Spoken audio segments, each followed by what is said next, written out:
in-depth Rethink Report, where we don't just report the news, we challenge the narrative. The war in Ukraine has entered a dangerous phase as the United States freezes billions in military aid, leaving the country in a vulnerable position. The move, authorized by President Donald Trump's administration, has reignited debates over America's role in the war and what this decision means for Ukraine's survival. What's happening? Since the Russian invasion in 2022, Ukraine has depended heavily on Western military support, particularly from the United States. The U.S. has provided billions in weapons, ammunition, and strategic assistance to help push back against Russian forces. But now, with funding put on hold, Ukraine's military is warning that its ability to defend itself could soon be compromised. The delay comes at a critical time, with Russian forces launching new offensives in the east. Ukrainian officials say they are already experiencing shortages of ammunition in key defense systems, and without American support, the situation could deteriorate rapidly. Why is the U.S. holding back? The Trump administration claims that America needs to prioritize its own national interests, and that indefinitely funding Ukraine's war effort is unsustainable.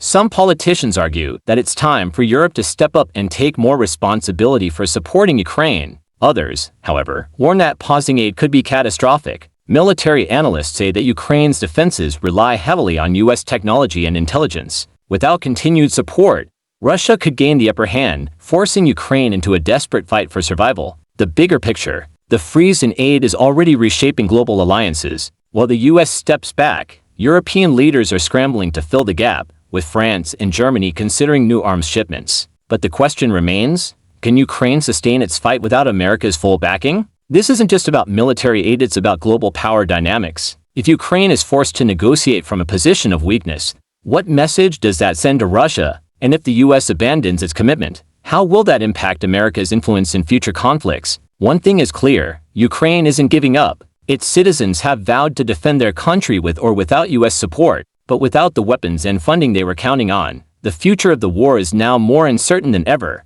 This is the Rethink Report, because every headline deserves a second look.